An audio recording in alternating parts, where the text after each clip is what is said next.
Let's go ahead and get started. All right, thank you all for joining us for Keep the Stories Coming, exciting debut novels published during COVID. We're so happy you could be with us. I'm Jessi Lewis, your moderator, a short story and essay writer and poet. I'm also a 1455 board member, and I'm so stoked to see the many panels and exciting voices we have today. For this panel, I'm honored to welcome 3 novelists who each have their debut books out this year. So I'm going to go ahead and introduce each of them. And then with that introduction, if they could each read just one page or so of their book so we kind of get a feeling for their writing. So I'll go ahead and start with Elizabeth Gonzalez James. So before becoming a writer, Elizabeth was a waitress, a pollster, an Avon lady, and an opera singer. Her stories and essays have appeared in the Idaho Review, the Rumpus, Stories South, Pank, and elsewhere, and have received numerous Pushcart Prize and Best in Net nominations. In 2021, she was a regular contributor to the Plowshares blog. Her first novel, Mona at Sea, was a finalist in the 2019 SFWP Literary Awards, judged by Carmen Maria Machado, and came out this month from the Santa Fe Writers Project, which is so exciting. Originally from South Texas, Elizabeth now lives with her family in Oakland, California. Hey, Elizabeth. Hello. All right, if you could read us a page, that'd be fantastic. Yes, I would love to. So this is just a little bit from the first chapter of my book, and it's set during the Great Recession. My mother's parents didn't come to her wedding, couldn't endure the shame of seeing their Irish rose joined to a Mexican American with skin the color of a pecan shell. Within a year, my parents had me, and a year after, they had Danny.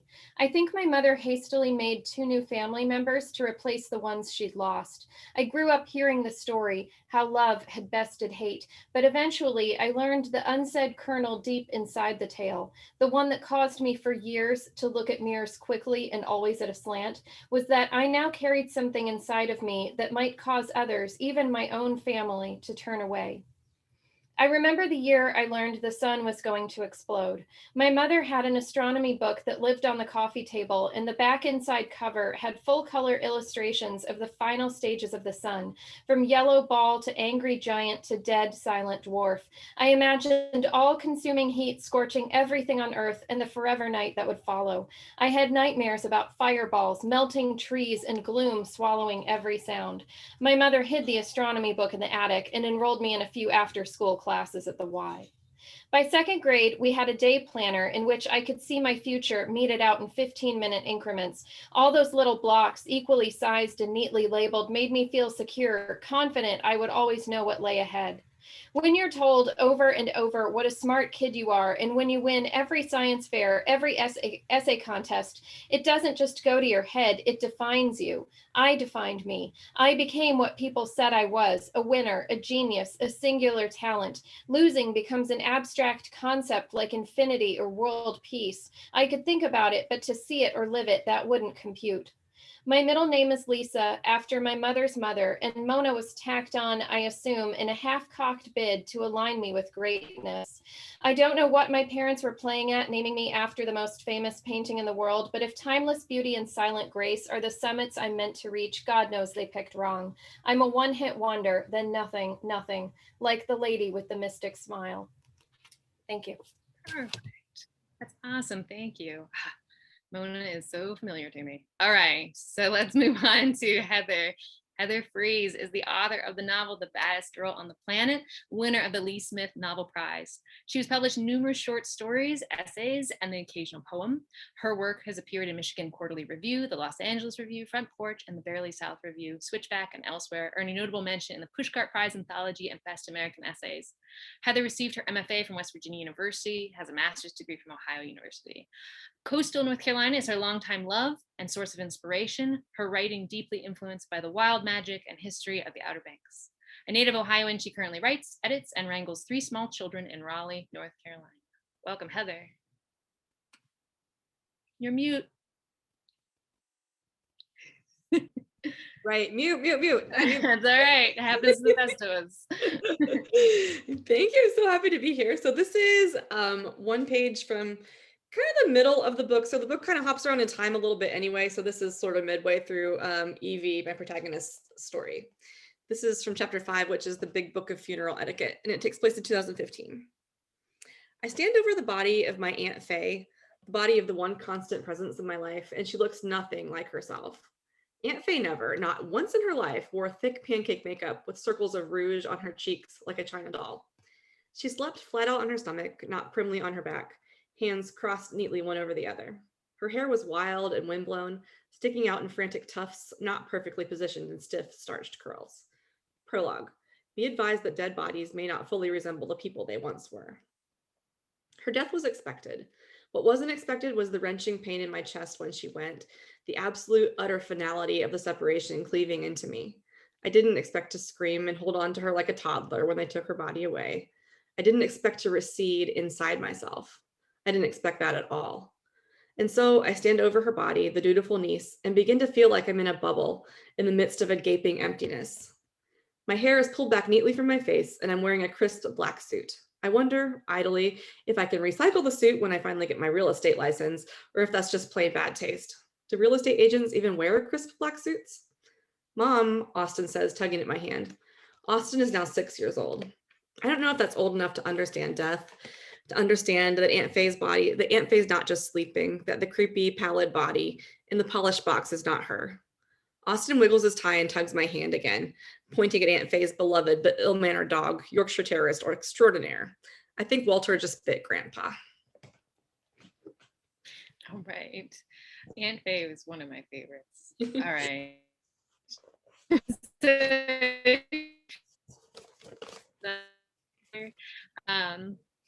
Let's see. Keisha Bush was born and raised in Boston, Massachusetts. She received her MFA in creative writing from the New School, where she was a Reggio Honors Teaching Fellow and recipient of the NSPE Dean's Scholarship. She has received fellowships from the Lower Manhattan Cultural Council's Workspace Residency, the Tyrone Guthrie Center in Ireland, Moulana Neff in France, Virginia Center for the Creative Arts, and Vermont Studio Center. After a career in corporate finance and international development that brought her to live in Senegal, she decided to focus full-time on her writing. Her debut novel, No Heaven for Good Boys, and Choice. All right, welcome, Keisha. Thank you so much for having me. And I'm super psyched to be here with such great writers. So thank you. So I'm going to read just a page from No Heaven for Good Boys, and I'm going to read from page 46. So it's a bit in. And my main character is Ibrahima. And he just got separated from his siblings. So we'll start. A melange of orange, yellow, and purple hues reflect off big cumulus clouds as the sun sets on the horizon. The small crab Ibrahima has been toying with turns to him, its claws set to attack. He calls out to Musa to come see, but gets no response. He looks up. His friend is nowhere in sight. When he looks back down, the crab is gone. He could hear them all talking just a while ago, off in the distance, but all that fills his ears now is the incoming tide. He stands up to see if Musa is crouching down somewhere, but the beach is empty. The path in front of the rocks and the dune he has crossed earlier is now completely swallowed up by the sea. He is the only one there. Musa, nothing. Aisha, silence. Fatu, Binta. The tide is coming in fast. He looks up at the sky and frowns. His body begins to sweat even as the cool ocean breeze washes over him. Being on the beach at night brings bad luck, and it's getting dark. The beach is the only place evil spirits can sneak onto land without being seen. They can walk right along beside you without you even knowing it, his father once told him. Ibrahima looks to his left. The dune looms high above him. He looks to his right. The coast stretches on for what seems like eternity. If he goes in that direction, he would be walking farther away from his village, and he's never been down that end of the beach before. In front of him lies the rocky wall that encases the coast. The tide slaps at the backs of his ankles. He walks forward and tries to climb the dune, but his feet sink into the soft sand, and he slides down the steep incline. Trying again, he drops down to his knees in an attempt to crawl, but he ends up face down, clutching handfuls of soft earth. He lies sprawled out on his stomach in defeat. What are you doing? A voice rings out through the noise of the crashing waves. Ibrahima rolls over to find a man standing behind him. He had just looked down the coast and hadn't seen anyone before. Didn't you hear me? The man shifts his weight. Answer up, boy. Ibrahima stands and looks up at the man wearing a black boo-boo and his head wrapped in a matching turban. I'm trying to get back home. Where do you live? Ibrahima points towards the dune. Come with me. I'll show you the way back. Okay. Thank you. It's always like one of those things, like, do we read or not? It's always tricky, but at the same time, it really just gives us an idea of the difference of your novels. And that's what's fantastic about having debut novelists. And like one little Zoom session is that I didn't really want your books to fall in line with each other necessarily, right? We want that variety. But you all did it, which is awesome. So congratulations, you got a book into the world during a pandemic, which is mind-boggling. So just to start us off on like that positive note, looking back now, what is the part of the process of getting that book published that you are most proud of now? Writing it, getting it into, you know, where it published through, and then into the hands of your readers. What are you most proud of?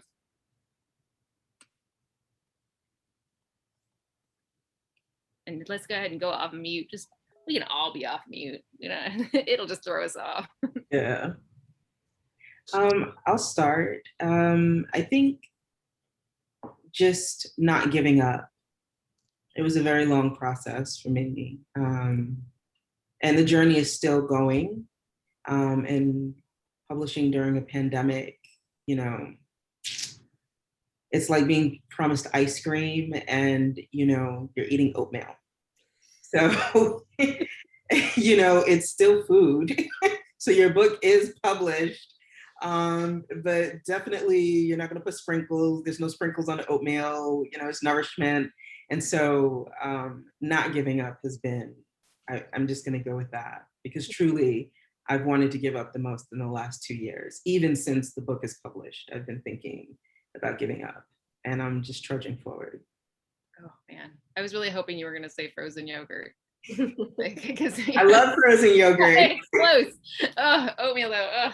Yeah, no, like left field. So Elizabeth, Heather, what about you all? Yeah, I was gonna say the same thing. I was jotting down notes, and like that's the first thing I wrote down, was just not giving up. And also it's kind of not giving up on the book itself, because like it's a little bit weird. It's doing some literary stuff that's you know, not your typical storyline, and so I don't know. I thought to myself when I was submitting it to this contest, you know, contests are a long shot, like, but I kind of thought to myself, well, if this one doesn't hit, I'll take it apart. I'll put everything in chronological order. I'll make it more of a typical storyline and like maybe try again. But like, I don't know, some miracle struck and it hit. It did stick with that contest. So I'm proud of that, of sticking with that. And I'm proud of the press that that took it, that sponsored the concert. I'm super proud of being affiliated with them, because they prioritize like underrepresented voices, and they're kind of tend to be, you know, focus on the Southeast, and it was just such a good fit, and I've loved working with everybody there. So also I'm kind of proud of doing it with kids home all the time. Yes. 24/7 this past year and a half. Yes. Yeah, I agree with everything that Keisha and Heather said.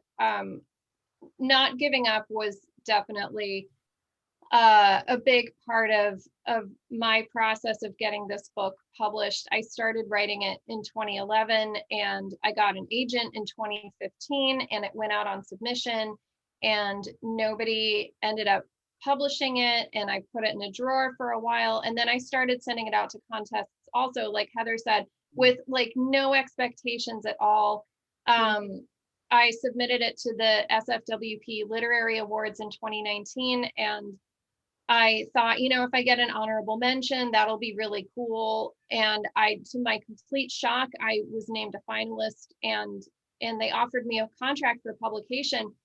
And then I had to talk myself into getting back into this book that I had basically given up on, and getting back into that world. And I had talked myself into throwing the entire novel out and rewriting it from scratch, and like moving the whole story from Tucson to Syracuse, and just changing like literally everything about it.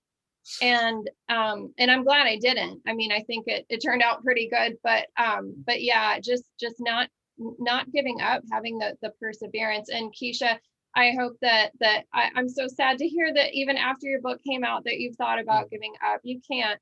Please don't. Yeah, Go ahead. I'm sorry, Keisha, go ahead. Yeah, because the time, like I've been in this process for such a long time, and my book was acquired in 2016, and I've had like 5 editors, but my last 2, my editorial team right now is amazing. But I just got a lot of shuffling around and just, not a priority, and just not a good experience. But what I did with that frustration is I completed 2 other manuscripts, 2 other books, and yeah, and so it, although like this is, I know this, and this is one thing that I've just decided to assume about all writers with their books publishing right now, that they're all experiencing some form of what I'm experiencing. Like the roller coaster, like my good days are good, but my dark days and bad days are really, really low. And I'm like, how do I give up? And I've already written 2 other books. Is it going to be one of those things like when I'm 99 and I die and they just go find these old manuscripts? Everyone loves a dead writer. Or when you're 99, like that's actually an angle to publish at 99. Yeah, there you go. Yeah, well, full disclosure, I wanted to do this panel because mine was put on hold in an excessively complex way, of course, and I'm working on my 3rd now because my first 2 were, I'm one of those people who now is on their 3rd unpublished manuscript. And I never thought that I would be one of those people. I am one of the apparently horribly stubborn. And that's, I actually kind of love that about writers, especially the ones who like get there, or like, that very few of them are just like all of a sudden, starlets overnight. Like very few, most of them have that manuscript that's hidden somewhere, or the manuscript that they're like just trying to get somebody to look at, that maybe doesn't match their current one. So it's just a really, I don't know, publishing world is an interesting place because it can really drop you pretty hard, and then it can bring you up amazingly for like 2 hours. Yeah, it is. Yeah. All right, well, let's move on here. And I said earlier the novels were so different, and I really like that about it. And we have completely different settings. And I really loved that. And I loved the fact that it was clear that all of you were somehow influenced by the plot itself, was influenced by the setting in which you created it, which is very, very important, sometimes extremely so, right? So in other words, let's go with how is it that you knew you were going to set your novel in this location? And was it a natural choice that you had to make, which sounds like Elizabeth kind of already went into this a little bit, with the inception of your work, or did it move as you developed your characters, as you kind of switched it around? How did you guys decide on setting? I can go first. Yeah, my book's set in Tucson, which I chose for logistical reasons. I'm from Texas. I'm from South Texas. And when I first started writing the book, I had not quite sorted out my thoughts about Texas. I didn't really know how to write about it. And Texas is a place that everybody comes to books set in Texas with such preconceived notions. Just the word is so loaded. It just, good or bad, everybody already has a lot of opinions about it. And because I didn't feel comfortable writing about Texas, and because I didn't want Texas to be this like big character looming in the background, I decided to move the entire book to Tucson. And the other reason I chose Tucson is that my character's 2 parents are both medical researchers, and I needed a city where there was a major research university. And where I grew up in Texas, Laredo and Corpus Christi, that was not an option. So I my husband went to U of A and lived there for 9 years. And so anytime I had a question, like how long would it take to get from Beyond Bread to the Catalina foothills, he could tell me. And so, yeah, so I chose to move it there. And I think that I got everything right. Although somebody told me that I messed up when the cicadas come out in Tucson. Apparently it's May, June, and I had them coming out in March. But yeah, I feel weird still a little bit about having chosen Tucson, just because it isn't a place that I've ever lived. And I wouldn't normally advise that. That makes sense. Heather, what about you? Yeah, so my book is set on Hatteras Island, which is off the coast of North Carolina, so the Outer Banks. And that I've been writing about Hatteras for a long time. And so it's always been a really big source of inspiration. But then for this book, like it was so super important because it's really integral to the character, to her, who she starts off as a character, and also her development, because it's this literal, like it's a sandbar, like it really is a sandbar out in the middle of the ocean, and it's so isolated and so small, and you have this sort of tourist economy that's just so interesting to me. But the year-round population, because she's like native, generations back of, someone crashed a ship and stay there. And so to grow up there and have that be your kind of your history and your heritage, like it's a small town and it has all the benefits of these tiny small town and also all of the negative effects too. So the people there know you and they know your family, and they know your family, several generations back, and nobody's going to forget anything. And so when Evie, my character, kind of gets this bad reputation, is what she kind of finds herself saddled with. It's not something that she can really easily escape. And so in that kind of closed environment, she has to come to terms with all of these things. And then also just like the description and the metaphor and all of it is just so rich for me that I really couldn't have said the story anywhere else. No, that makes sense. Keisha, what about you? So interestingly enough, the setting for No Heaven for Good Boys is in West Africa, and it sort of goes between southern Senegal, a small village, and the south of Senegal, and then the capital city of Senegal, which is Dakar. And I lived in Dakar for almost 4 years, or for 4 years. And I wasn't a writer when I was living in West Africa. I was teaching English, and then I was working in international development. I worked for Oxfam, Great Britain. And when I started writing this book, I had an idea that I started writing something maybe several weeks before about a grandfather and a young boy, and it didn't go anywhere. I do free writing and sometimes it doesn't go anywhere. And so weeks later, I'm sitting down and this mosque appears, and I say, okay, is this mosque in New York where I live?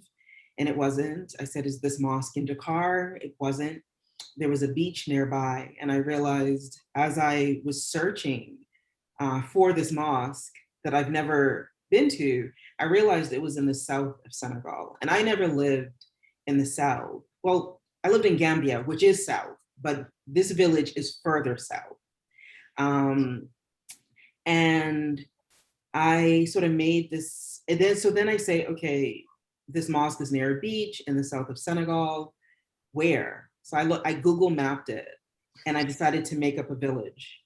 And then I said, who lives in this village? So I left the mosque. I'm like inside the mosque, and I leave the mosque, and I'm like, who lives here? Is it Mosque Day? And Mosque Day is Friday all over the world. And so it was Friday, but the inhabitants hadn't come yet, the attendees. So I find the village, the people, and then I find this family as I'm searching through the village. What is the story? And then within this family, I find the main character, who is this young boy who is going to become a Taliban. And so it actually started with place, and then asking where the village, or where this mosque is. I find the village, the villagers, the family, and then the boy. And that is, I think it's like chapter 4 or 5. I actually just read from that chapter on page 46. that chapter was the beginning, but then it ended up being chapter 5 or something. But yeah, so it started with Place With Me, and the book is based on real children that I interacted with over years, the Taliban.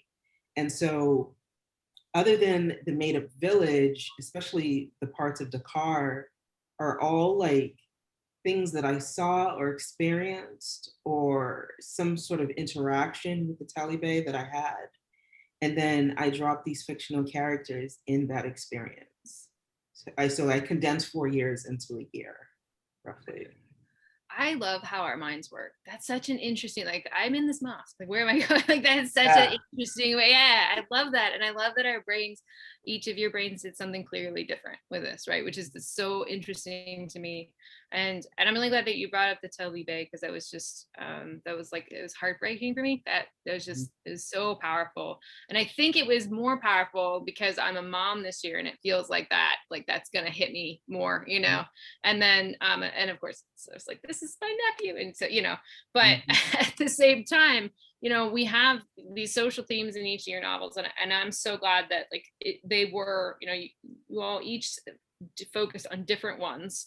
There's a little bit of overlap, but at the same time, it was clear like there was some drive in your writing to talk about this, right? And I'm gonna say there's a quote by Isabel Allende, and I bring in this quote, and then I'm like, oh man, I hope she actually said this.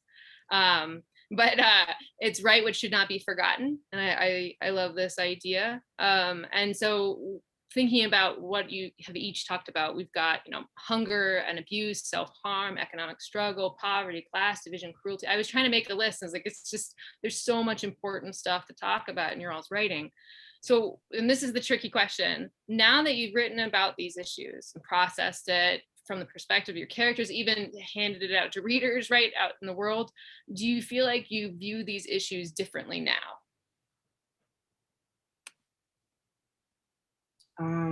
I'll jump in because, you know, my first draft I wrote in 2010, and I lived in Dakar from 2004 to 2008.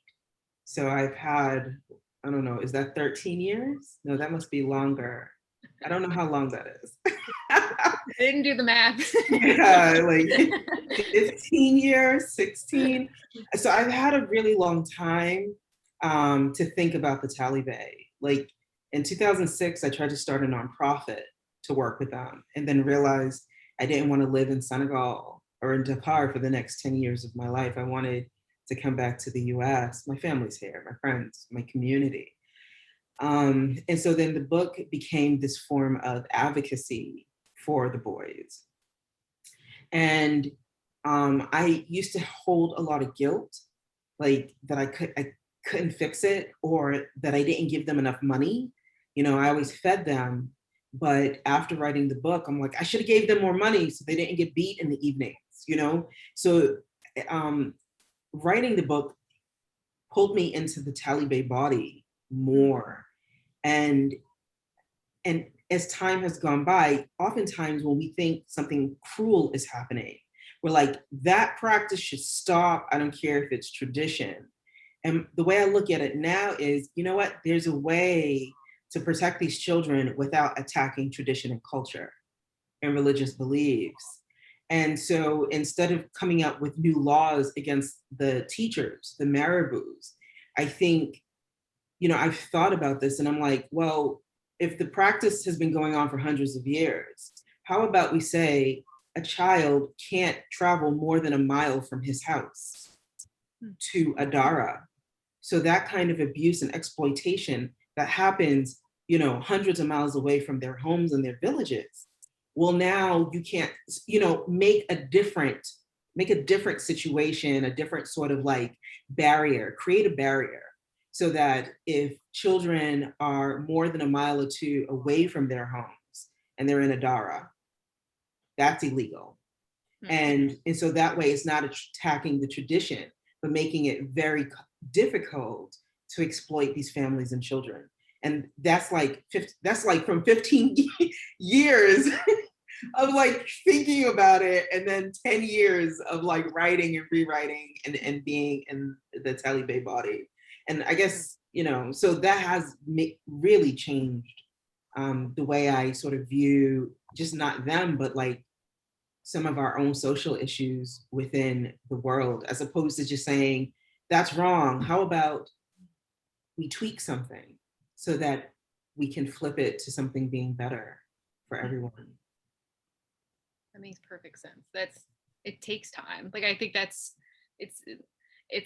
never fair to say that you experience trauma when you're around trauma, right? When you're, around other people, because it always feels like yours is not as intense. Mhm. The same time, this is empathy. That's what, and that sometimes it just takes, I guess, time to process that empathy.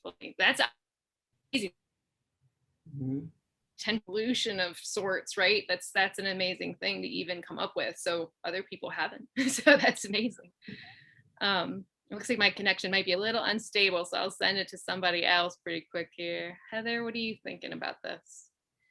Yeah, I feel like mine, I didn't go into mine necessarily thinking so much about those things. I just kind of wanted to tell this story of this girl with this bad reputation and what it meant to grow up around that, and how her life kind of shook out for that. But so I guess I didn't necessarily consider it all that much, honestly. But now I do think it sort of hit sort of a nerve of things that are going on, like the Me Too movement, and sort of the way we pigeonhole girls and women, and the way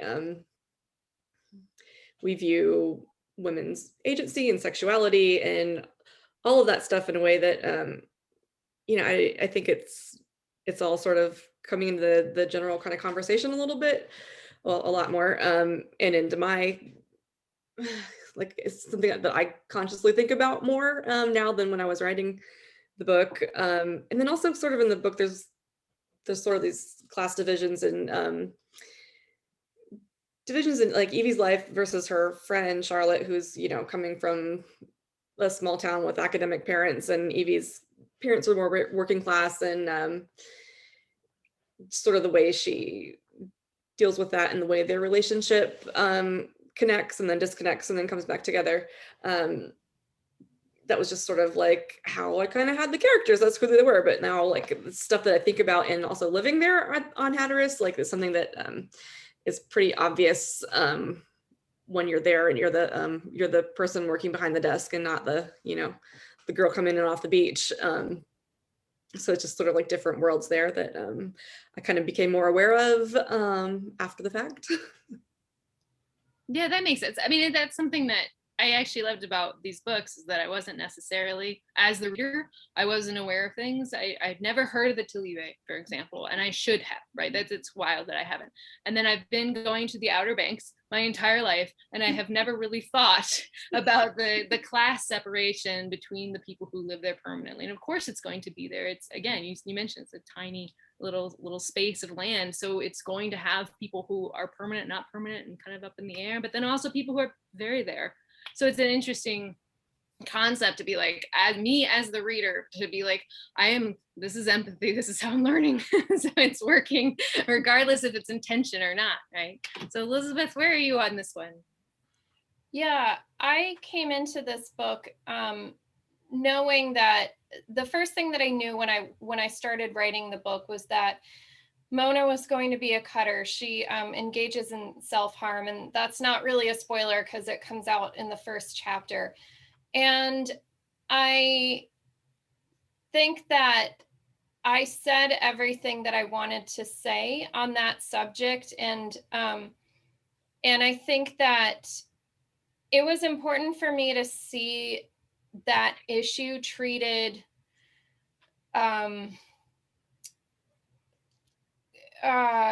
I don't know how I'm trying to say it. It was important to me to see that issue talked about in literature in a way that wasn't overly melodramatic or maudlin. It is a terrible thing that people do to themselves, and yet it is a real condition that a lot of people have, or predilection, or however you want to call it. And I did a ton of research into the various reasons why people would engage in self-harm. And I'm really proud at what I accomplished, and I don't think that my feelings have changed about it necessarily now that the book is out. And likewise with unemployment, I also had never seen unemployment talked about really in a novel, and I think it's because the experience of unemployment is basically just a person sitting at their desk sending out resumes for months or years, or however long it takes, and that's just not something that easily translates into a plot driven novel. And so I feel like I did something new, I hope, by writing realistically about the experience of unemployment as well. And um and yeah, like looking back, have my thoughts changed? Not really, although definitely from 2011 to today, over 10 years, I spent a lot of that time interrogating my thoughts and interrogating um, 360 degrees around like both of these issues. In what ways can I treat my protagonist more kindly, and in what way, and in a less judgmental way, and in what ways can my protagonist treat herself with more kindness? And I think that was a learning process that both of us had to go through, me and the character. That's awesome. That's personal growth. Like that's an amazing thing. I mean, I'm so glad that you have a recession novel, because I haven't really come across one yet. And I remember during the recession that I was going to apply for a job to be a company's mascot, because I had nothing, and they'd stand on the side of the road, and yeah. And my boyfriend at the time was like, maybe let's keep looking. Like, that's probably not a great idea. But I felt that with Mona, right? And I think that there's something about each of your novels is something I haven't seen yet, and that's what made me super, super happy to have this variety of people, especially in terms of talking about class. I hadn't seen in each of these novels this element of class discussion, and so I'm so happy that we got to that point of our discussion, because it's like, yes, I am the reader. I'm telling you guys, good job. So all right, so let's go back to that discussion of how you've been processing this book, right? That debut novel. You've gone through it. You're getting it out to readers. And we're doing online events. Now I can say that I am super stoked to talk to you online, because I wouldn't have been able to do this. 1455 is online, and we're getting more people than we could have ever gotten, and people who could have not afforded to, travel to us and had in-person events. So in some ways I see the positive side of this, but I know that it's also a very different experience for the writer to be online and doing that Zoom session. So for you all, how has it been working online? Do you find yourself, connecting with readers in a way you didn't expect? Or are you just excited or have you doing in-person events now? They're more flexible, right? Since we're kind of moving back to a little bit more normalcy. So what have you enjoyed? Yeah, I can start. I've really enjoyed doing both the in-person events and the online events. My book just came out like 2 weeks ago, and so I feel really lucky that it came out at kind of exactly the moment when things were starting to open back up. And so I've had the benefit of both. And yeah, the online events are great because I can travel to like Coral Gables, Florida, and Bozeman, Montana, and these other far-flung places that there's no way I would be able to get to in real life. On the other hand, the downside of the online events is like, I'm screaming at my kids 5 minutes before, and now I'm like, the celebrated debut author, and then I get off, and then I have to like go make dinner, and it just like it kind of doesn't feel real in a way that I think it's like what Keisha said before, the difference between ice cream and oatmeal. Like every author, when you get the publishing contract, of course you're like imagining this Stephen King treatment, and I'm with a small press. I didn't actually believe that would happen to me, but I think that being online, you are like another degree removed from just the feeling of, having people in person to hug and shake your hand and smile and all of that good stuff. So that makes perfect sense. I was so like I was really looking forward to it, like a release party, like as like shallow as that sounds. I always thought to myself, like, my kids get these birthday parties every year, and like this would be like my birthday party. Like I could invite my friends and like have my theme. I was gonna have a party, like it's gonna be a launch party, and then like it was on Zoom. But like, and my friends from Canada and from all around the world could come to it, and that part was nice. But like I'm still really bitter about the launch party.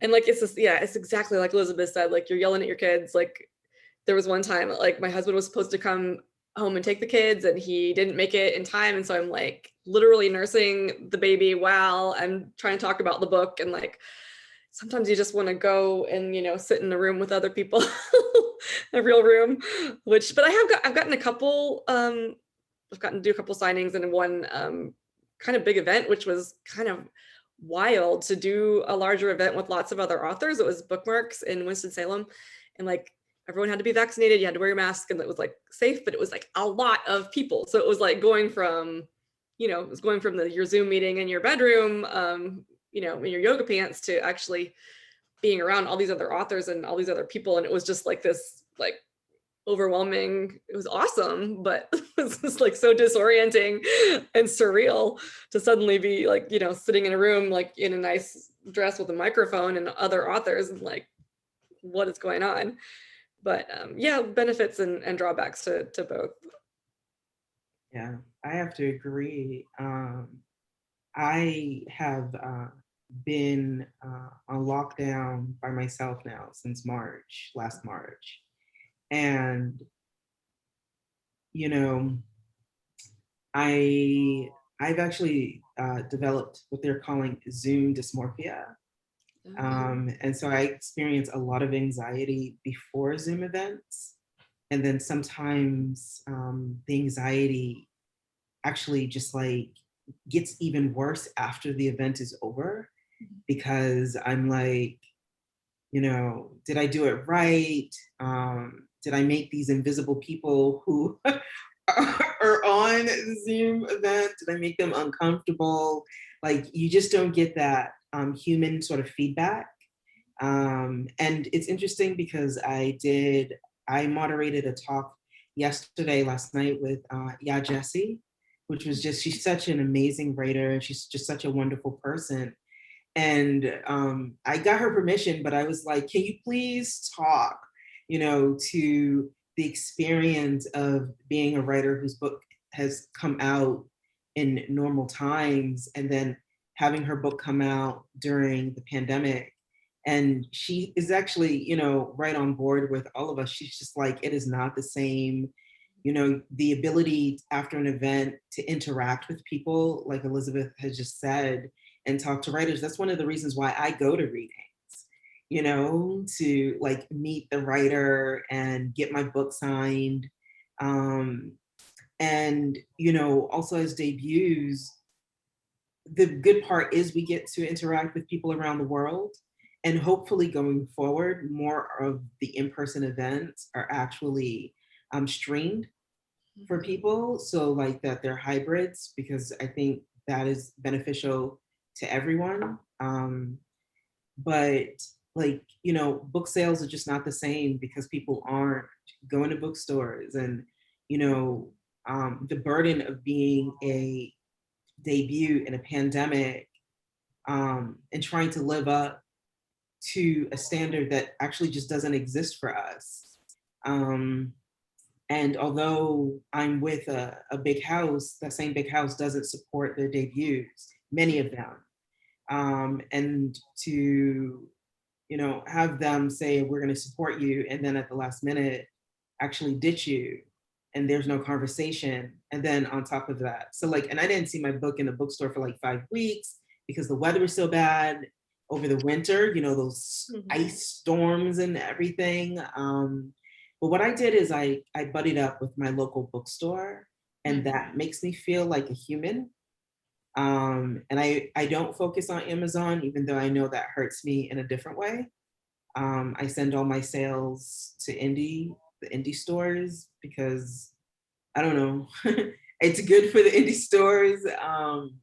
But it, you know, at this point, I've decided to sort of remove my emotional kind of feelings towards this world that our books have come out in. And I'm focusing on the world and the experience for book 2. And I actually haven't sold book 2 yet. I told you I had 2 done, but I have stuff to take care of sort of like in my house.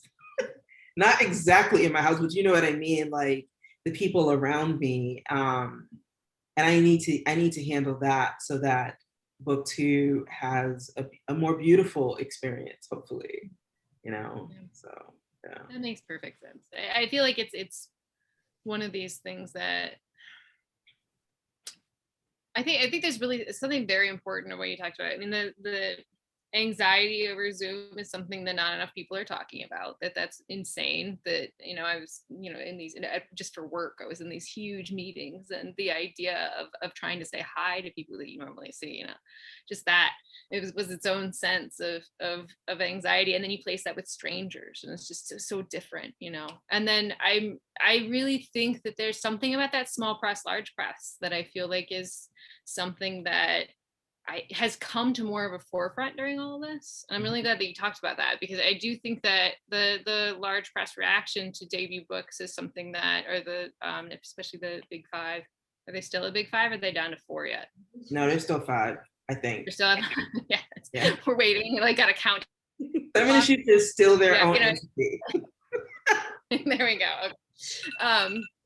It's just one of these things where it's like, I'm so glad that we're able to talk about this, because this shows us what's problematic about, you know, how we need people, we need to see people, and we need people to support our art. And it's just a wild concept to think of what we were before the pandemic, and the pandemic's given us this sense of like, oh, this is what's wrong, you know, and kind of amplified it too. So thank you. These questions are tricky. Like they're hard questions to answer a lot of times. So thank you guys for doing this, because I feel like it's something that I have picked on you because you're a debut novelist, and yet you've had the hardest time too. So it's not quite fair. But let's go for something. We have probably room for one more question, and I'll ask you to do it a little bit quickly, just so that we don't get run over our time. So in terms of other novelist writer hopefuls, what are you recommending as they go forward at this point? Can you do something hopeful? I know that it's hard, because it is a rough one, but what do you recommend to them as they're going forward? I think just be kind to yourself. I mean, that's just good advice for anybody at any time. And just celebrate every little accomplishment. You know, you wrote today instead of not writing, or, you know, you submitted a poem or whatever it is. Like just celebrate every milestone, because there are gonna be long stretches of time where there's nothing to celebrate, or you just don't feel very good about your work. But any day you sit down at the computer or the notepad or whatever it is to work, like that's a good day. And just be kind to yourself always. Mm-hmm. I would say try with everything and you just squash your imposter syndrome, which is what I just tried to do, because I did not have imposter syndrome. Like I still feel like, you know, I'm not worthy. This is like, I'm just like faking it. And so I'm just trying to like move forward as if I know what I'm doing, and as if I am, you know, a real writer. And like there was an author had a book come out, and I read it, and like I saw some similarities, or like she had like a celebrity obsession, and I did too. And I was like, well, that would be really cool to have a panel on. I was like, but her book was in People magazine, and she's with a big press. And I was like, I can't contact her. That would be weird. And then I was like, I don't know. I drank some wine one night and I just did it. And she was totally nice, wonderful person. We had a panel together. She's a lovely human. And like, there was like, I didn't need to do that. So just like, yeah, drink the wine, squash the imposter syndrome, and just do it. Yeah. I think, so we're just talking about aspiring writers, or aspiring novelists. Yeah. Okay, aspiring. I would say so I went to business school for undergrad, and I was supposed to do my MBA. And then instead I decided to do my MFA, but I approached the MFA as if it was an MBA. And that has supported me immensely. And so as a writer, like know why you're writing. Seriously, like I've seen classmates and other writers, they're like, yeah, I'm just here seeing what's happening. And I'm like, all right, and so many of those writers have given up because of the insecurity that exists very strongly as in being an artist. Like you're literally building worlds,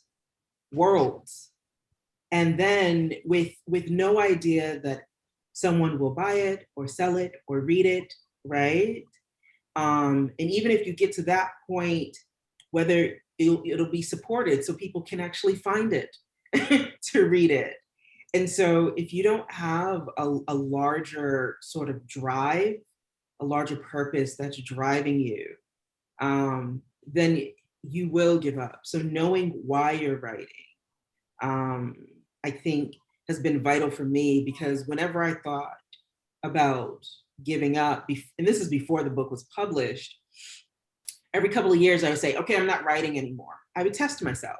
I'm like, I'm not doing it.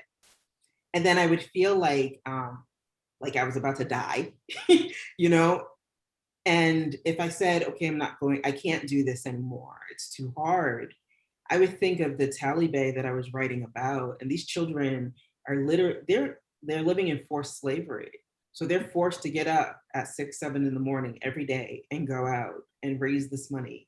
And if they don't come back with enough, they're beat and they're abused and they're hungry. And so for me to give up, even as hard as things are growing for me, their situation, I feel like they don't have the opportunity. They don't have the sort of privilege to give up. And so that drove me. So like having a driver, I think is really important to fight against the imposter syndrome, to push up against, the days that you don't want to write. But I agree with everybody with their advice. That's like I couldn't have ended this panel better. That's amazing. Hey, thank you so much to Heather, Elizabeth, Keisha. You guys are amazing to talk with you. And also just thank you so much for talking about the difficult things, for talking about the good things, for talking about, the stuff that makes you that stubborn writer. These are the things that people need to hear. And I'm honored to share this time with you. So thank you so much. This is the end of our panel today for debut novelist published during COVID. Thank you so much to our viewers coming in. 1455 is so honored to have you all. And there's more content during the day coming through, some fantastic panels. So I hope that you stick around and check it out. And then you can always check out 1455 litarts.org for more information, because we do panels like this, or conversations, interviews all year round. This just happens to be the weekend when we do a lot of them and make a festival. So hopefully we can all see each other in person. And from part of what I've gathered from this is that we should probably all have a major event in a stadium for all of our debut novelists to come meet each other and have a drink and just let the world in. So I hope everyone has a lovely day and enjoys our festival. And thank you again, Heather, Elizabeth, and Keisha. Thank you so much. Thank you so much. Have a good one. You too.